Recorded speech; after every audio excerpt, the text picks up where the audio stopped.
Welcome back to another full self-driving video. This is a hardware for Model Y on 14.2.1, and today we're actually going to be testing school zones. Hopefully we'll be able to get some decent idea of whether FSD 14.2.1 is going to respond to a school zone.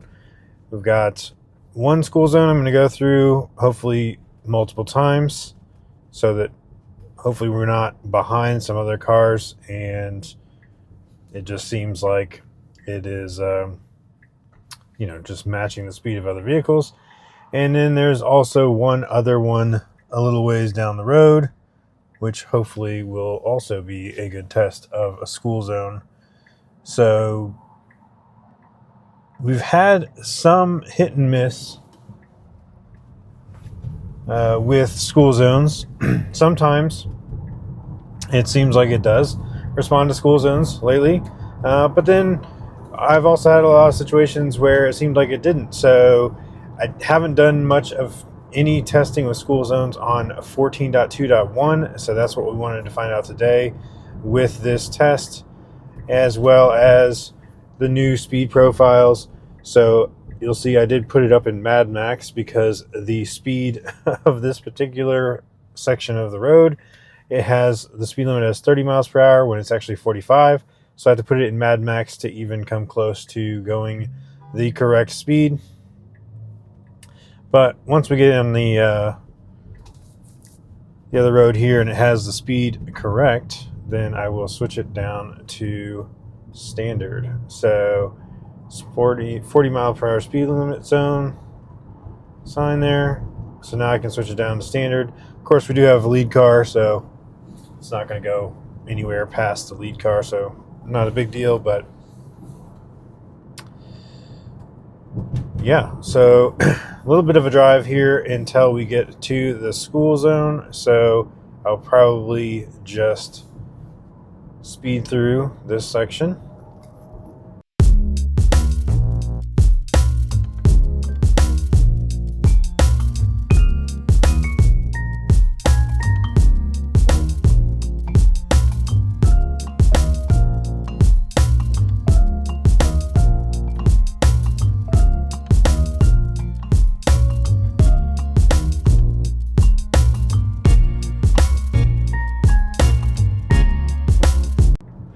So I don't want to be in the right lane because the right lane does go into a turn-only lane. So I would have chosen to be in the left lane. Also, I would like to be the only car. So let's see. I'm going to try to get in the left lane here. All right. Unfortunately, we are not the only car.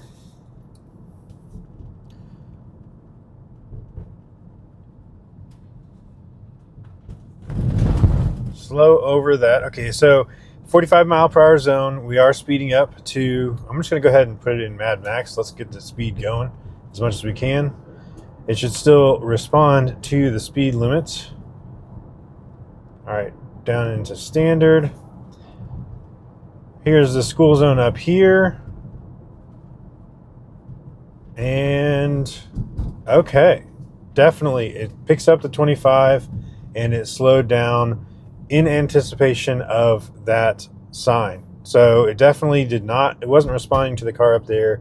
It definitely slowed down. In fact, they're still going faster than we are. So that was a good, perfect reaction to the school zone. It is 25 miles per hour and it did it perfectly. I'm actually going to go down here, turn around and come back. Okay. It was braking a lot there for the bus turning in, but I wasn't sure if it got confused about the other bus or something.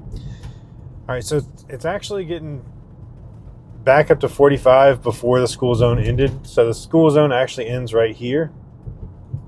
And it was already getting quicker, but it's still only going 34.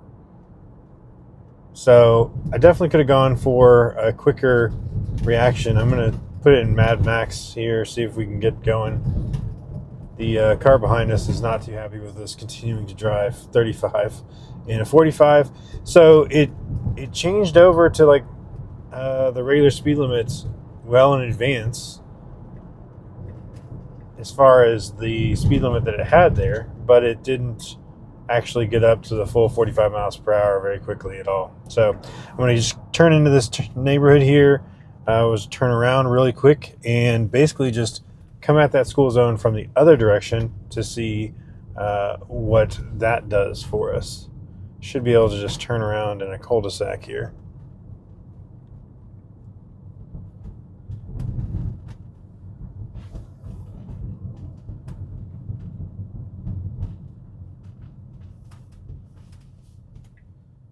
One thing I've noticed is usually if you hold down a turn signal and a stop sign or something like that, like we just did, it will honor actually going that direction. So it wasn't going to go down into this cul-de-sac, but I just made it by just holding the turn signal down.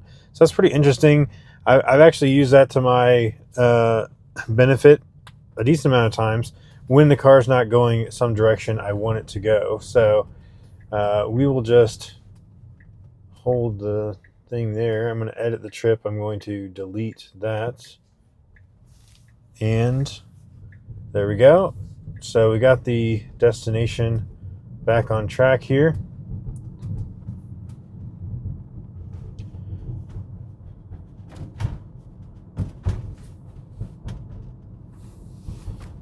Okay, all right, so we're going to turn right out into this neighborhood again, or out of this neighborhood again, and we're going to go towards the school zone.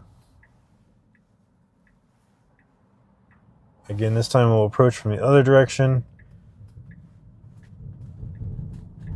I'm going to go ahead and try it in Mad Max this time. Last time I slowed it down to standard. Just wanted to give it a little bit more benefit of the doubt. But in a school zone, it should know that Mad Max is not going to be appropriate for the school zone. So hopefully it does in this case. I'm not going crazy fast anyway, but there is the sign flashing. And yeah, it hit the brakes hard. I mean, not uncomfortably, but it quickly got down to, now we have it in Mad Max this time, it's going 5 over the speed limit. That's not too crazy. Sort of slowly bringing that back up. I don't want to be going more than 30, and we're going 34. It's in a 25, so yeah. We'll just put it back down standard. And into the school zone is right there, but we're actually turning.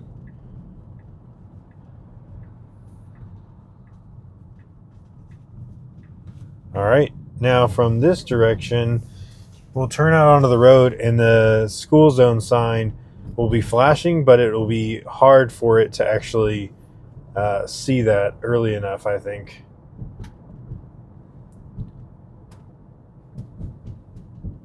So we'll see what it does in that scenario. Let me just find a good spot here. Just going to disengage so we can turn around real quick right here.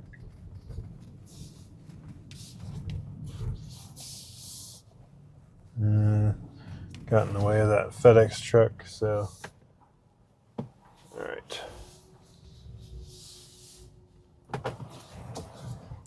Now, so from this angle, we actually won't have a very long amount of time.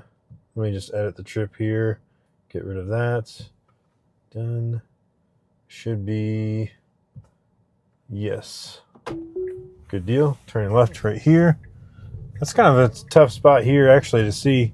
There's a little hill and a turn. All right, so we're approaching from this side. There's actually a sign that just says at what time of day the speed limit is 25. So I doubt it's going to have any ability to read that. So we'll see if it picks up this flashing school zone sign that's immediately after we turn.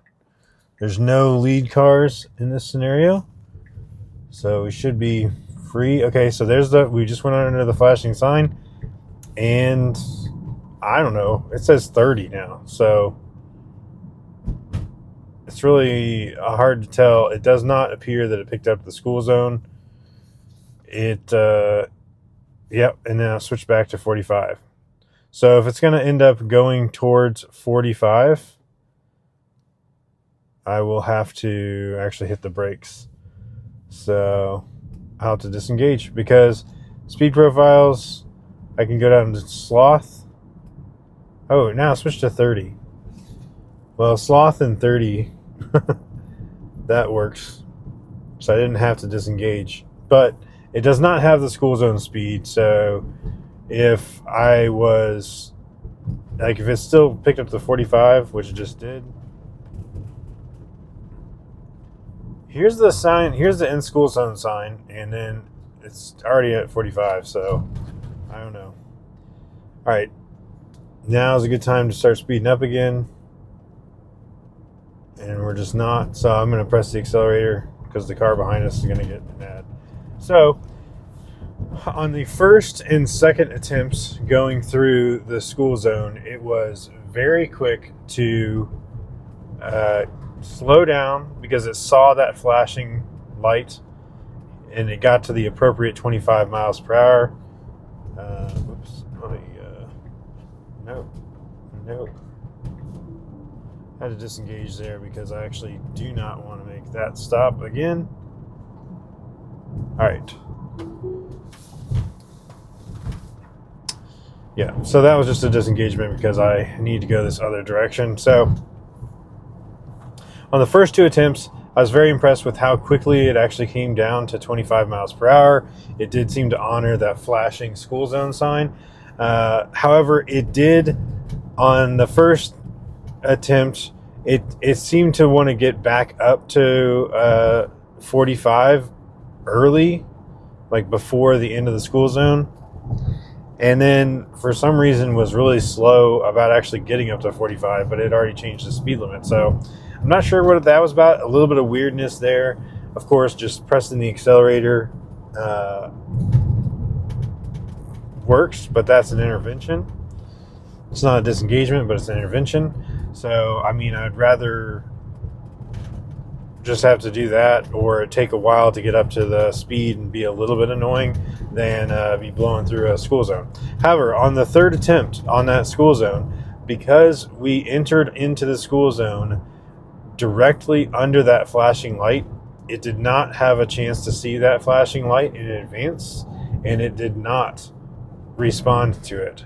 It put a 30 mile per hour speed limit, and then it switched between that and 45 miles per hour back and forth.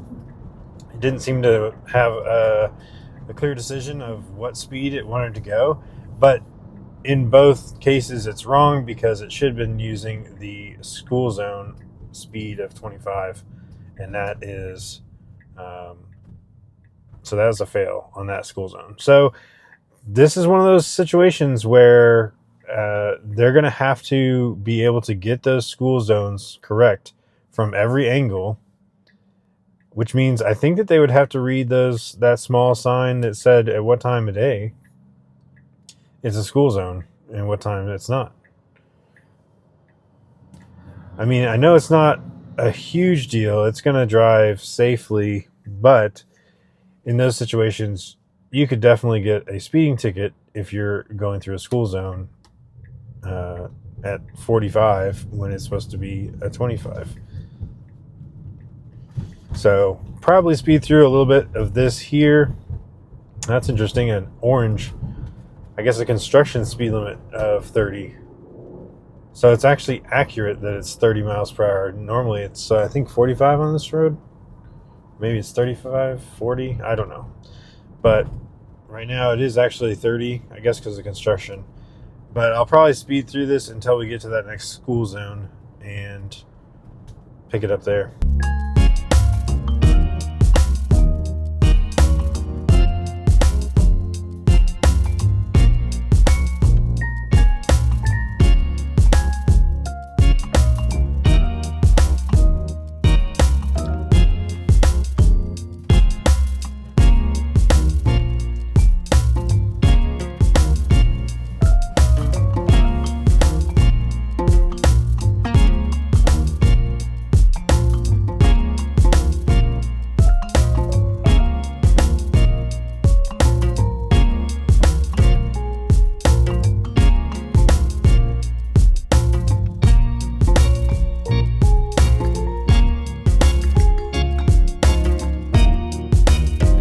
right, so this is actually a work zone, and it says 30 miles per hour. It's usually pretty slow here. I think a 30 miles per hour zone anyway.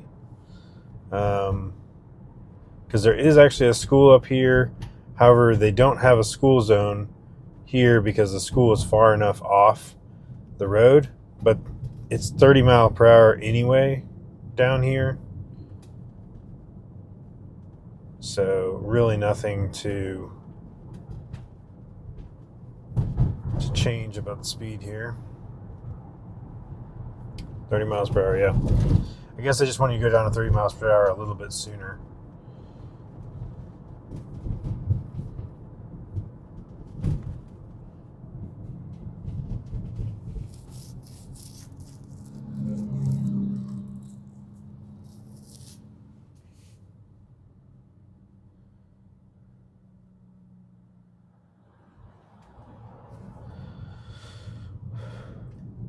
I'm going to go ahead and put it in sloth, hoping to get a decent amount of distance between us and the car in front of us.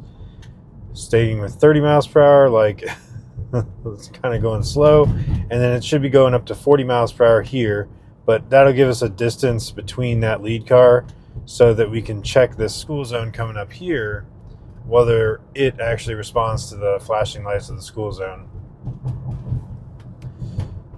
All right. Oh, there, somebody's turning up there, so that could be a bummer. No, we still gave him enough room. All right, good. All right, so I'm going to put it back up into standard and just see how it responds to the school zone up here. This flashing light is on the right side of the street instead of overhead. So see, it's up here on the right, and we're already slowing down in response to it, it looks like. Yep. So we're already down to 30 miles per hour for the school zone. It does pick up the 30 miles per hour speed limit there for that school zone.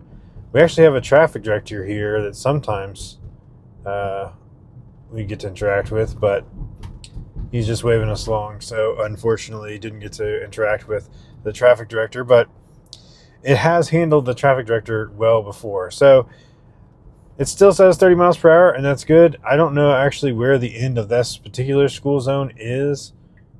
As we turn left here, we're still going to be going into another school zone right after it switches to 45. But yeah, I think keeping the 30 miles per hour is still appropriate here. I'm not sure what it would do if it crossed the street. Actually, let's... I could probably add a stop here of Sweetbriar Commons. Okay. Now we'll go straight across first here. And that way we can see at what point does it switch from that 30 mile per hour speed limit to, I think it would be 45 across the street. I don't know if there's something that indicates the end of school zone or not, but just want to see if it does anything about that.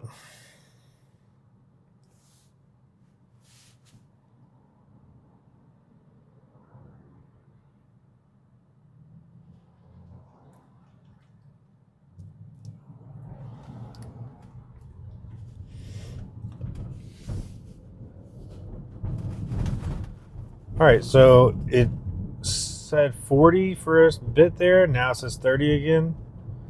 There's no sign over here as far as a speed limit sign or end of school zone, but it is more residential. So I would think 30 might actually be the appropriate speed. So I'm not really sure what it was going to do there because it did switch between 40 and 30. So I'm not sure if it just decided the school zone was over or if it was just trying to determine what the new road was once it crossed over that intersection. Yeah, so overall, I think that we've definitely come a long way as far as FSD's ability to interact with school zones. It does now appear, at least in two different types, the ones where the light is on the side and the one where the light is up above. In both of those scenarios, the car was able to respond to them, and it responded to them very quickly. And so I am actually quite impressed with FSD 14.2.1 and its ability to interact with school zones properly. It still would be nice to have some sort of max speed if there's that scenario where it's not responding to it, like as when we turned onto the street a little early and it wasn't able to even see that it was a school zone, active school zone at the time. So things like that, I think they still need to work on, and there's room for improvement there, especially with some ability to give input in that scenario. But other than that, I'm actually pretty happy with school zones at this point. So that's it for this one. Thanks so much for watching, and we'll catch you on the next one.